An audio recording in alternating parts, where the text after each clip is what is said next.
Welcome to this session on interface elements in GTS NX. In geotechnical analysis, the most important behavior often happens at the contact surface between soil and structure. This contact surface may look very small in the model, but it can strongly affect displacement, stress transfer, wall force, and overall structural response. In this video, we will learn what interface elements are, why they are important, and how they help us model soil structure interaction more realistically in GTS NX.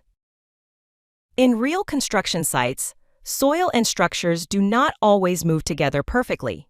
A retaining wall may slide against the surrounding ground. A tunnel lining may separate slightly from the soil or rock. A foundation may transfer load through friction and contact pressure. These behaviors are controlled by the contact surface. So, when we model soil structure interaction, we need to consider sliding, separation, and friction. This is the main reason why interface elements are important in GTS NX. In a standard finite element model, adjacent elements can share the same nodes. When nodes are shared, the software treats the connected materials as if they are perfectly bonded. This is simple and stable, but it is not always realistic. For example, soil and concrete should not always behave as one single material. If we ignore the contact behavior, relative displacement can be suppressed, and the forces transferred to the structure may become unrealistic. Interface elements help solve this problem. Let us compare two modeling approaches.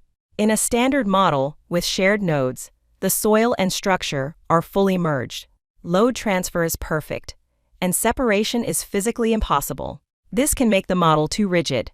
In an interface model, the nodes are separated and connected through an interface element. This allows frictional load transfer, possible slip, and tension cutoff behavior.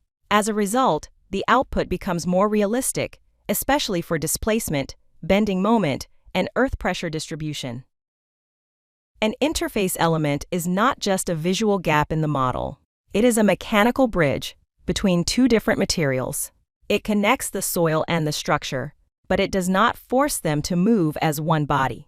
Instead, it controls how much force can be transferred through the contact surface. It also allows relative movement when the contact resistance is exceeded. This is why the interface element can represent the invisible seam between soil and structure. When an interface element is created, GTS NX separates the originally shared node into two independent nodes. One node belongs to one side of the contact surface. The other node belongs to the opposite side. Then, the interface element connects these two nodes using mechanical stiffness in the normal and tangential directions. This means the model can still transfer force, but it can also allow relative displacement. This node split mechanism is the foundation of interface behavior. Interface behavior is defined in two main directions. The first is the normal direction. This direction controls compression, adhesion, and possible separation between the two surfaces. The second is the tangential direction. This direction controls sliding, friction, and shear resistance along the contact surface. In simple terms, normal stiffness controls how firmly the surfaces push against each other.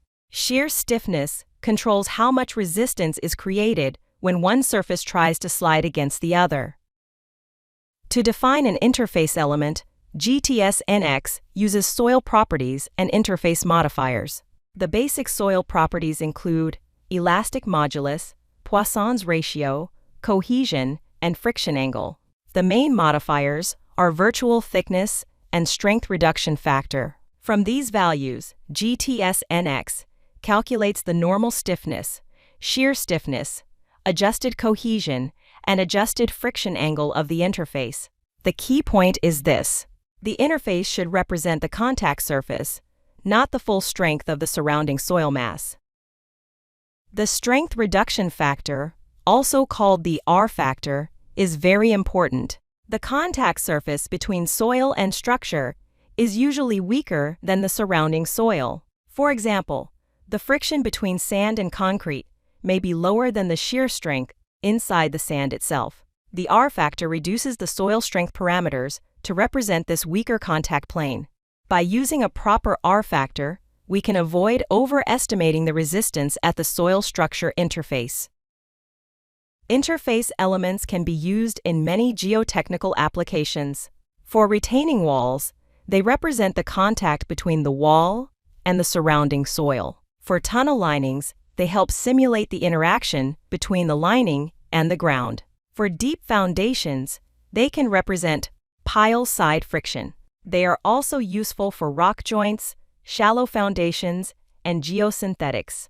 Whenever relative movement or frictional resistance is important, interface elements should be considered. GTS NX provides several methods to create interface elements. We can generate them from element boundaries when the interface follows existing mesh boundaries. We can manually define nodes when we need more detailed control. We can also convert existing elements into interface elements. In addition, interfaces can be generated from free edges, free surfaces, or structural elements, such as beams, trusses, and shells. This flexibility allows users to choose the most suitable method for each model. For complex models, defining interface properties manually can take time. The Interface Wizard in GTS NX helps automate this process. It checks the adjacent soil properties and calculates the interface stiffness and strength parameters. This is especially useful when a retaining wall passes through multiple soil layers. As a practical approach, if one interface contacts several soil layers, users may choose the lowest strength reduction factor for a conservative design. This helps maintain safety in engineering judgment. Let us look at a typical retaining wall workflow. First, define the soil and retaining wall geometry. Second, create the structural element for the wall, such as a beam element. Third, generate the interface element along the wall boundary. After the interface is generated, the original connection is separated, and the invisible seam is created between the wall and the soil. Now the wall and the ground can interact through friction, stiffness, and possible relative movement. There is one important point in construction stage analysis. When an interface element is generated, the nodes are physically separated. If the interface is not active in a construction stage, those separated nodes may not be properly connected. This can cause instability, convergence problems, or even analysis failure. Therefore, we need to manage the connection carefully during construction stages. When the interface is inactive, we should maintain connectivity using rigid links. When the interface becomes active, the rigid links should be removed. The rule is simple, but very important. When the interface is off, the rigid link should be on. When the interface is on, the rigid link should be off. These two conditions should not be active in the wrong combination. If both are off, the model may lose connectivity. If both are on, the interface behavior may be restricted. So, for stable and realistic construction stage analysis, always check the activation status of both interface elements and rigid links. Interface elements can change the engineering results significantly. When slip is allowed, soil settlement behind a retaining wall may become deeper and wider. Wall horizontal displacement may increase because the wall is no longer perfectly fixed to the soil. Bending moment distribution can also change because artificial stress concentration is reduced.